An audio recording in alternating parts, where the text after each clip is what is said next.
Good evening, everyone. Welcome to our Bible Ponder for this week. We're going to be looking at a specific passage of Scripture in general, but talking more about a larger narrative idea, and that is the exile. The exile plays a really massive role in the history of Israel and by extension, the life of Jesus. And it impacts a lot about who Jesus is and what he says and the way that he interacts with the people and with the Old Testament scriptures as well. So I'll give you a quick run through of history up until the exile and the verses that we'll be reading out of 2 Kings. And if you've ever seen horrible histories, there's a bit where the guy gives you the kind of run through of history and he talks really fast and he's taking big breaths.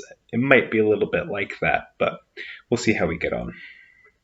So it begins, if you remember, with the kings of Israel, the original kings. You have the first king, King Saul, and then King David and David's son Solomon.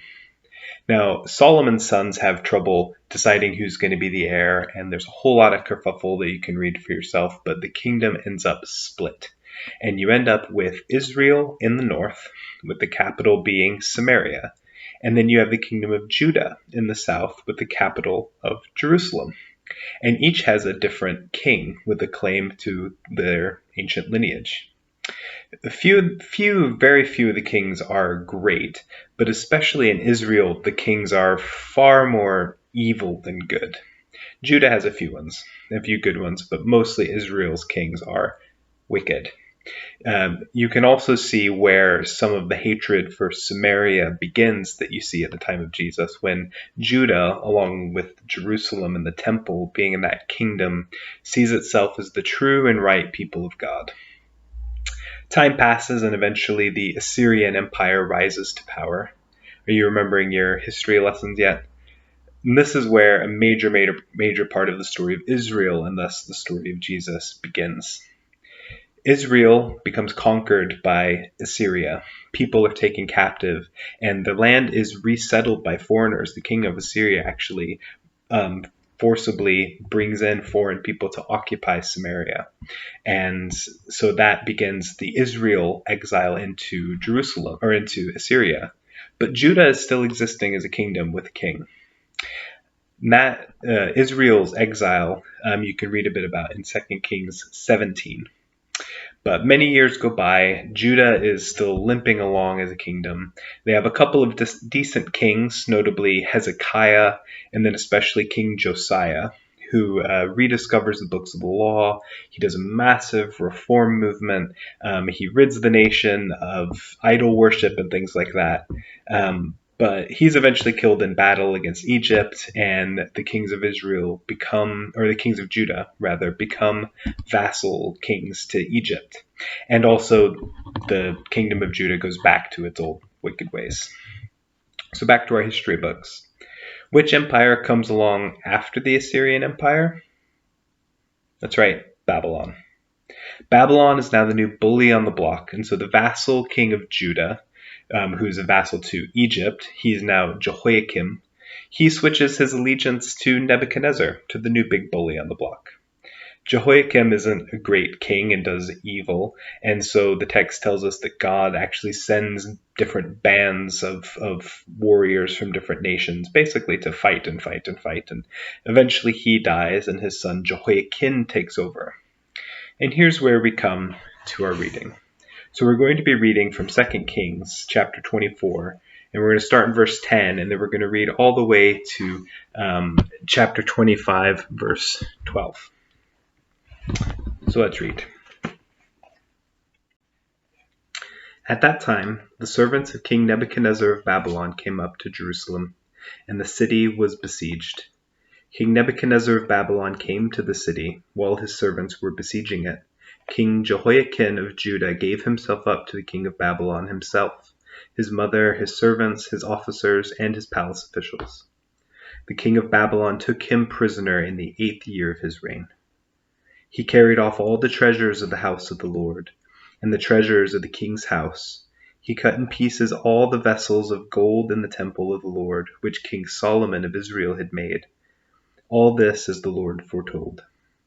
He carried away all Jerusalem, All the officials, all the warriors, 10,000 captives, all the artisans and the smiths, no one remained except the poorest people of the land. He carried away Jehoiakim to Babylon, the king's mother, the king's wives, his officials, and the elite of the land he took into captivity from Jerusalem to Babylon.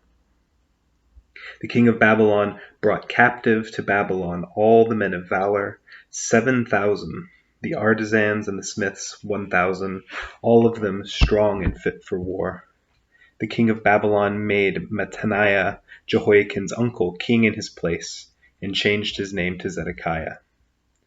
Zedekiah was 21 years old when he began to reign. He reigned 11 years in Jerusalem. His mother's name was Hamutal, daughter of Jeremiah of Libnah.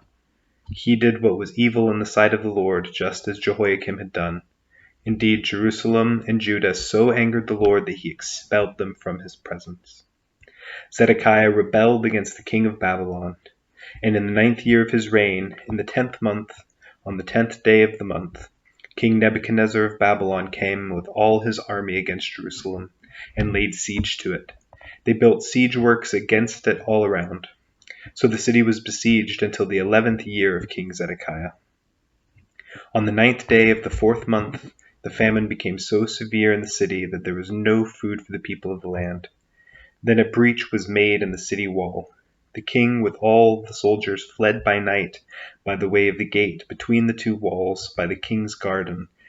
Though the Chaldeans were all around the city, they went in the direction of the Arabah. But the army of the Chaldeans pursued the king and overtook him in the plains of Jericho. All his army was scattered, deserting him.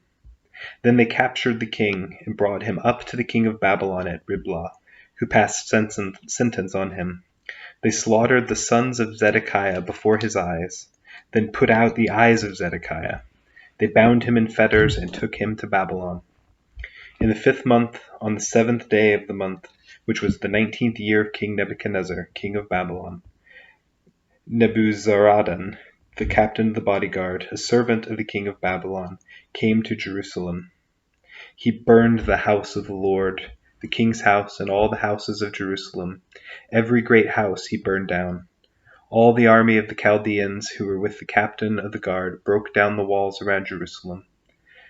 Nebuzaradan, the captain of the guard, who carried into exile the rest of the people who were left in the city, and the deserters who had defected to the king of Babylon, all the rest of the population. But the captain of the guard left some of the poorest people in the land to be vine dressers and tillers of the soil. So at this point, essentially the entire nation is taken away other than a few poorest people. And Israel has been in exile for years now, but Assyria conquered by Babylon. Now basically the entire nation is taken away. No one resides in the land. The temple is destroyed, all of the things that Solomon had built, everything that all of the kings had tried to maintain or failed to maintain and rebuilt and destroyed, all gone. The city gone, the walls destroyed, the buildings burned. It's over. They're all in exile. And that is the feeling that the prophets then come into at different points in their exile, and they speak to Israel and to Judah. And eventually they get back into the land, but then they are still just servants of Rome at that point. So it doesn't feel like God has returned. It doesn't feel like the glory of the temple or the kingdom is restored. And that's the world Jesus enters into. So my questions for us this evening are, given the story, can you put yourself in the shoes of a Jew in Jesus' day, living back in Israel under Roman rule and waiting for the Messiah? What would it feel like to call yourself one of the people of God, yet not feel like God's presence was back? Question 2. The prophets and the New Testament writers understood the exile to not just be about land, but about being exiled from God's favor and God's very presence. The prophet Ezekiel even had a vision of God actually leaving the temple. How do you think Jesus ends this exile? And question 3, how does this idea of exile impact us today as human beings and our relationship with God? Those are my questions for you. We've got a Zoom discussion immediately following the premiere of this video. The details are in the description and in the comments below. Please feel free to join us for that, about a half hour of discussion, and we'll talk about these questions and other questions in this whole story. So thank you for joining us this evening, and I hope to see you on the discussion. Thanks.